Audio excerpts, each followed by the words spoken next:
Sveiki, šiandien kalbėsiu apie pavojus mūsų maiste.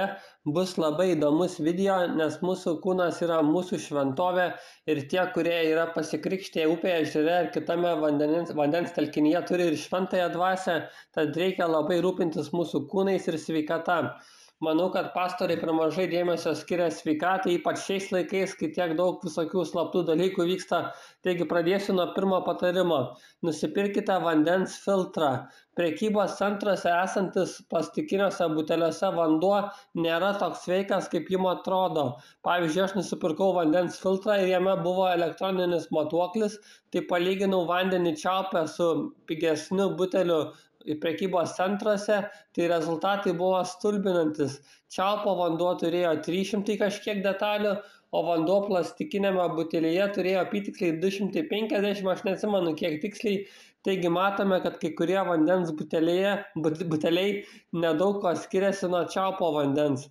Tiesa, brangesni vandens buteliai būna dažnai geresnės kokybės, pavyzdžiui, koks 100 dalelių ar su kažkiek dalelių, bet jeigu jūs perkate geriausią vandens filtrą, tai galite pasiekti 0 dalelių. Čiaupo vandens reikėtų griežtai vengti, nes daug valstybių prideda net fluorido į vandenį, kas yra labai toksiška medžiaga. Daugiau informacijos apie tai galite rasti Google įvedę fluoride in tap water. Dėl vandens filtro tai siūlau pirkti Zero Water vandens filtrą, su kuriuo turėsite 0 dalelių savo vandenyje. Jis yra, aš kaip vadinu, the best for the best. Ir man tikrai jo patinka, nes lengva naudotis, nereikia prisukinėti prie kranų, tiesiog supili vandenį į ąsotį ir jis prasifiltruoja ir labai paprasta naudotis. Kaip įsigyti šį filtrą, paliksiu informacijos apačioje description ir komentaruose. Filtrą reikia reguliariai keisti, tai gali sudaryti papildomų išlaidų jūsų mėnesinėme biudžete, bet sveikata yra brangiausias mūsų turtas. Kitas patarimas, kurį turiu, tai venkite jūrų žuvies, nes ne per seniausiai buvo avarija Fukushimoje, kurios metu į vandenį buvo išleista ar dabar leidžiama palaipsniui, man atrodo, 1 milijonas tonų radioaktyvaus vandens. Minesotoje, kai buvo panaši nelaimė, tai buvo dar daugiau radioaktyvaus vandens nuleista. Aš nesu ekspertas, bet man atrodo, vandenynai ir jūros ir visi vandens telkiniai yra susiję, nes pavyzdžiui, jeigu butelį išmeta vienam pasaulio krašte ir po kiek laiko randa kitame pasaulio krašte, tai radioaktyvus vanduo gali pasiekti ir mus. Aš nedraugauju su geografija ar gamtotyra, nežinau, ar vanduo pasiekia upės ežerus, bet vienu žodžiu baisu, kas vyksta pasaulyje, ir daugiau informacijos apie tai, kiek vandens ir kaip nuleista į mūsų vandenynus ir jūras, galite į Google įvedę Fukushima Radioactive Water. Kitas patarimas – venkite besėklių vaisių, nes jie nėra natūralūs ir gali būti žalingi sveikatai. Daugiau informacijos rasite Google įvedę Seedless fruits are dangerous. Tik nepasitikėkite pirmuoju atsakymu, kurį išmeta Google, paskaitykite bent 5 svetainės, kad susidarytumėt nepriklausomą požiūrį. Venkite dantų pastos su fluoridu. Fluoridas yra labai toksiška medžiaga ir, vienu žodžiu, netgi kai kurios fluorido atmainos yra naudojamos žiurkių naduose. Daugiau informacijos ir mokslinių įrodymų Google fluoride is rat's poison. Ieškokite dantų pastos su užrašu fluoride free. Pirkite vaikišką dantų skalavimo skystį, nes jis dažniausiai neturi nei alkoholio, nei fluorido, bet pasitikrinkite dar. Beje, prašau, palaikinkite ir subscribinkite mano video, ačiū labai. Kitas patarimas – venkite cukraus.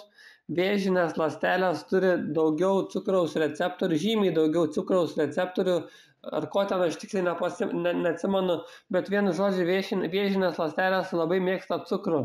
Net tie sveikieji gėrimai su visokiais vitaminais, jie irgi turi, man atrodo, labai daug cukraus. Ir taip pat saldumynai, aišku, ir daug maisto reikia žiūrėti, sudėti daug maisto turi šiais laikais cukraus. Kitas patarimas – bėkite nuo greito maisto restoranų su visokiais burgeriais.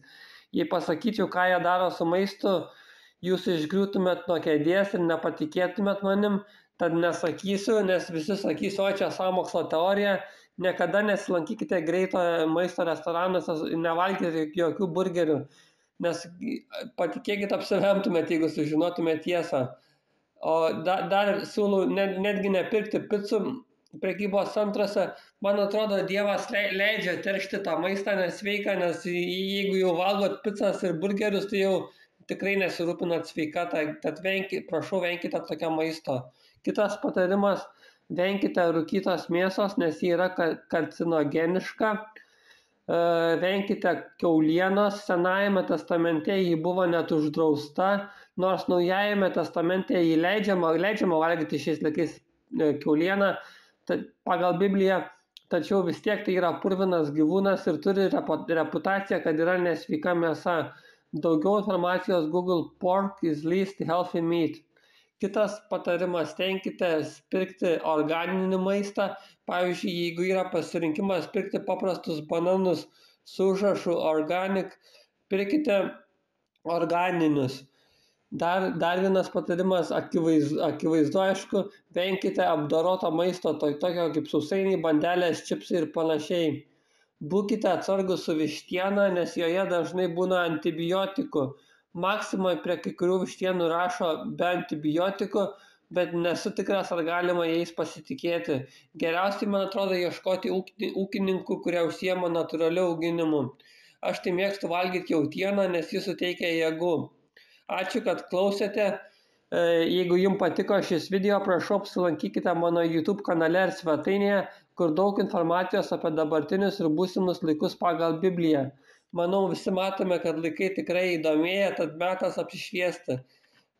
Dar kartą dėkui, iki.